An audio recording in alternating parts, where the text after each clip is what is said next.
Hello everyone, स्वागत है आपका हमारे यूट्यूब चैनल में। आज का जो सेशन रहने वाला है वो बेसिकली एग्रीकल्चर इकोनॉमिक्स का इम्पोर्टेंट टॉपिक है। और जैसे कि आप सबको दिख रहा होगा वो टॉपिक क्रॉप इंश्योरेंस। ठीक है, क्रॉप इंश्योरेंस के बारे में पूरी डिटेल यहाँ पे मैं आपको बताने वाला हूँ। मैंने ऑलरेडी कंटेंट लिख दिया है क्रॉप इंश्योरेंस से रिलेटेड, जो भी आपके एग्जाम में पूछे जाते हैं, चाहे वो आपका AA, AO या AFO का मेंस हो। ठीक है, जितने भी क्वेश्चंस क्रॉप इंश्योरेंस के बन सकते हैं वो यहाँ से कवर हो जाएंगे आपके आराम से। ठीक है, तो अपन स्टार्ट करते हैं बिना कोई टाइम वेस्ट करे। अगर आप चैनल पे नए हो तो एक बार चैनल को सब्सक्राइब कर ले। ठीक है, अब स्टार्ट करते हैं क्रॉप इंश्योरेंस। जैसे कि आप सबको पता है इंश्योरेंस के बारे में। ठीक है, आप चाहे इंश्योरेंस अपने लाइफ का ले लो या इंश्योरेंस अपनी कार का ले लो। अपन कार का इंश्योरेंस भी करवाते हैं या अपने लाइफ इंश्योरेंस करवाते हैं। ठीक है, तो उसमें क्या होता है कि जो भी रिस्क रहता है वो अपन जो इंश्योरेंस कंपनी है उस पर ट्रांसफर कर देते हैं। जैसे कार का एक्सीडेंट हो जाता है, ठीक है, कार में नुकसान हो गया तो उस नुकसान की भरपाई वो इंश्योरेंस कंपनी कर देगी अगर आपने उस कार का इंश्योरेंस करा रखा है। ठीक है, तो इंश्योरेंस होता क्या है, यहाँ पे मैंने ऑलरेडी डेफिनेशन वगैरह सब लिख दिया है। इंश्योरेंस क्या है, एक लीगल कॉन्ट्रैक्ट है that transfer risk from a policy holder to an insurance company.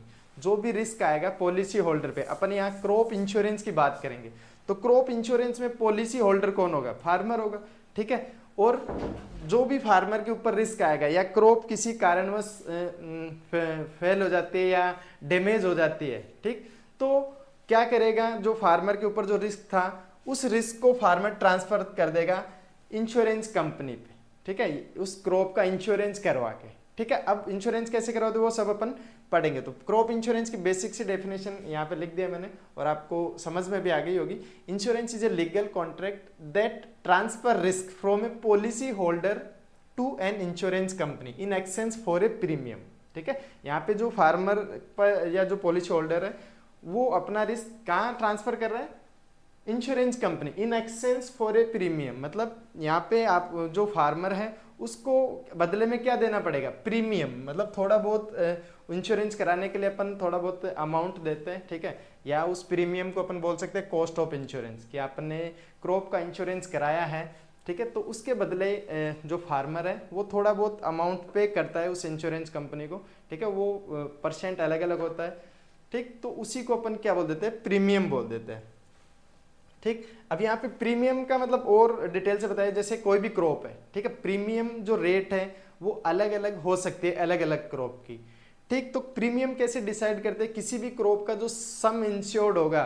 ठीक है, अब सम इंश्योर्ड उसकी जो प्रोडक्शन है, प्रोडक्टिविटी है, जिस एरिया में उसकी जो प्राइस है उसके हिसाब से जो सम इंश्योर्ड आएगा उसका कुछ परसेंट, चाहे वो 2% हो 1.5% हो, वो उसका प्रीमियम हो जाएगा।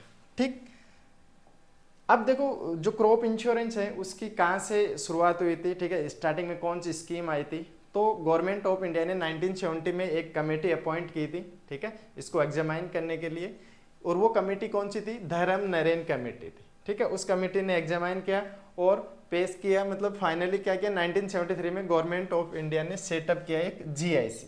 ठीक है, तो धर्म नरेन कमेटी ने तो जो भी जो मतलब इससे इंश्योरेंस से रिलेटेड जो चीज़ें थी, ठीक है, उनको एनालिसिस किया, एग्जामाइन किया और गवर्नमेंट ऑफ इंडिया को सौंप दिया। फिर फाइनली 1973 में गवर्नमेंट ऑफ इंडिया ने एक कंपनी या कॉरपोरेशन सेटअप किया और उसका नाम था GIC। GIC का मतलब जनरल इंश्योरेंस कॉरपोरेशन।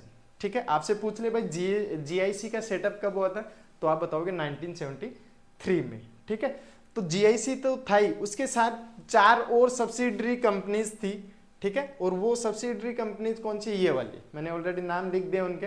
तो नेशनल इंश्योरेंस कंपनी लिमिटेड है फर्स्ट, सेकंड है the new India assurance company limited है, थर्ड है आपका द ओरिएंटल, फिर यूनाइटेड इंडिया। ये 4 और GIC के साथ कंपनीज थी। ठीक, अब स्कीम की बात करें कि सबसे पहले कौन सी स्कीम स्टार्ट हुई थी, कौन सी क्रॉप के लिए स्टार्ट हुई थी। ठीक, तो सबसे पहला जो स्कीम आया था क्रॉप इंश्योरेंस स्कीम 1973 में आया था। और ये कौन सी क्रॉप के लिए आया था, कॉटन क्रॉप के लिए। आपसे एग्जाम में पूछ ले भाई कि जो क्रॉप का इंश्योरेंस अपन जब स्टार्ट हुआ था तो कौन सी क्रॉप का सबसे पहले इंश्योरेंस हुआ था, तो कॉटन क्रॉप। और कॉटन क्रॉप में भी स्पेसिफिक वेराइटी थी H4, जो फर्स्ट हाइब्रिड वेराइटी है कॉटन की, H4 का इंश्योरेंस यहाँ पे किया गया था। और ये था पायलट बेसिस। पायलट बेसिस का मतलब है कि ये एज ए ट्रायल इसको यहाँ पे स्टार्ट किया था इस स्कीम को, ठीक है। उसके बाद दूसरी स्कीम आई थी CCIS, कॉन्फ्रेंसिव क्रॉप इंश्योरेंस स्कीम, और वो कब आई थी आपके 1985 में, ठीक है। और किसके द्वारा इंट्रोड्यूस की गई थी? GIC के द्वारा, ठीक है। और यहाँ पे प्रीमियम रेट भी थी 2% थी सभी क्रॉप्स के लिए, ठीक है। मैंने प्रीमियम आपको बता दिया कि इंश्योरेंस जब फार्मर कराता है तो उसके बदले इंश्योरेंस कंपनी को कुछ अमाउंट वो पे करता है, ठीक है। सम इंश्योर्ड का कुछ परसेंट, उसी को अपन क्या बोल देंगे? प्रीमियम बोल देंगे। उसके बाद नेक्स्ट स्कीम आई थी NAIS, national agriculture insurance scheme, और वो कब आई थी? 1999 में, ठीक। यहाँ पे देखो प्रीमियम रेट अलग अलग क्रॉप के लिए अलग अलग यहाँ पे दे रखी है NAIS में।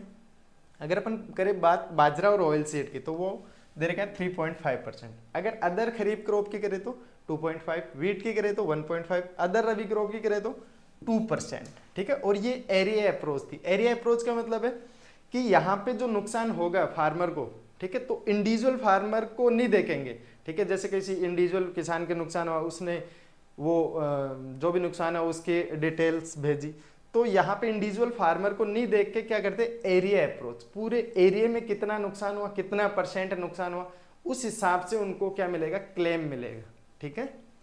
तो एरिया अप्रोच थी NAIS। और उसी टाइम NAIS के बाद AIC था, एग्रीकल्चर इंश्योरेंस कंपनी, ठीक है। और प्रेजेंट में AIC ही चल रहा है, ठीक। तो ये भी आया था कब? 2003 में, 2003 के अंदर AIC आया। AIC प्रोमोटेड बाय, किसके द्वारा प्रमोट किया गया? GIC के द्वारा, NABARD and for public sector insurance company, ठीक। उसके बाद एक और स्कीम आई थी WBCIS, weather based crop insurance scheme. Weather based crop insurance scheme का मतलब है कि वेदर से रिलेटेड जो भी फिनोमिना है, या फिर क्लाइमेट की वजह से या टेम्परेचर की वजह से, ठीक है, या अपन बोलते वेदर की वजह से अगर फार्मर को नुकसान हुआ है, ठीक है, तो उसकी भरपाई के लिए स्कीम आई थी weather based crop insurance scheme, ठीक है। कब आई थी? 2007 में। और सबसे पहले ये लॉन्च हुई थी कर्नाटका में, ठीक। उसके बाद एक और है MNAIS। MNAIS का मतलब है modified national agriculture insurance scheme, ठीक। तो ये कब आई थी? 2010-11 में। और स्टार्टिंग में जब स्टार्ट हुई थी तो कितने डिस्ट्रिक्ट थे? 50। चलो, अब ये जो मैंने स्कीम आपको बता दी वो सभी स्कीम मर्ज होके और प्रेजेंट में एक ही स्कीम चल रही है जो आप सबको पता है, PMFBY। आपने नाम सुना होगा। और बहुत सारे जो क्वेश्चन है, चाहे वो AFO का मेंस हो, AOW कुछ भी हो, तो PMFBY से प्रेजेंट में हर एक एग्जाम में क्वेश्चन आपको देखने को मिल जाएगा, ठीक है। तो इंपॉर्टेंट है, इसको भी अपन डिटेल से पढ़ेंगे। प्रधानमंत्री फसल बीमा योजना, आपसे सबसे पहले तो वो यही पूछ लेगा कि कब आई थी प्रधानमंत्री फसल बीमा योजना? तो 2016 में, 2016 के अंदर आई थी। और ये भी एरिया अप्रोच थी। एरिया अप्रोच का मतलब है जैसे यहाँ भी जो क्लेम मिलेगा वो पूरे एरिया के नुकसान को देख के, या उन जो नुकसान है उसका जितना % नुकसान हुआ उसके हिसाब से मिलेगा यहाँ पे क्लेम, ठीक है। Area approach. अब इंडिविजुअल फार्मर, अगर इंडिविजुअल फार्मर को कंपनी क्लेम देगी तो कंपनी खुद, ठीक है, बर्बाद हो जाएगी। तो कंपनी ने क्या देखा कि भाई अपन घाटे में क्यों जाए, तो अपन एरिया अप्रोच उनके लिए बेस्ट है। अगर वो इंडिविजुअल फार्मर को देते तो शायद इतना क्लेम नहीं दे पाते, ठीक है, या फिर देते तो फिर कंपनी वाले खुद वो हो जाते हैं ना, बर्बाद। तो इसलिए उन्होंने क्या किया, इंडिविजुअल अप्रोच की जगह एरिया अप्रोच को यहाँ पे चुना PMFBY में। अब देखो PMFBY की जो डिटेल्स हैं मैंने यहाँ पे ऑलरेडी लिख दी है, कब लॉन्च हुआ था, क्या थीम थी, ठीक है। 1 नेशन 1 स्कीम। जितने भी इंश्योरेंस स्कीम चल रही थी अदर स्टेट में, जितने भी सभी स्टेट थे नेशन के, उन सभी में एक ही स्कीम कर दी, और वो कौन सी थी? आपकी PMFBY, ठीक है। और कौन कौन सी क्रॉप को कवर करता है ये PMFBY? इसमें फूड ग्रेन है, ऑयल सीड है, कॉमर्शियल एंड हॉर्टिकल्चर क्रॉप है। और ये कौन सी मिनिस्ट्री, कौन से मंत्रालय के अंडर आता है? तो वो आपका ministry of agriculture and farmers welfare, ठीक है। इसके बाद अपन बात करें प्रीमियम रेट। देखो प्रीमियम रेट से क्वेश्चन पूछता है, ठीक है, हर एक एग्जाम में पूछता है। वो पूछ लेगा भाई खरीफ क्रॉप के लिए प्रीमियम रेट कितना है, ठीक है। तो यहाँ पे 2% है। रबी के लिए कितना है? 1.5। या फिर कॉमर्शियल जो हॉर्टिकल्चर क्रॉप्स है उनके लिए आपसे पूछे प्रीमियम रेट तो 5%, ठीक।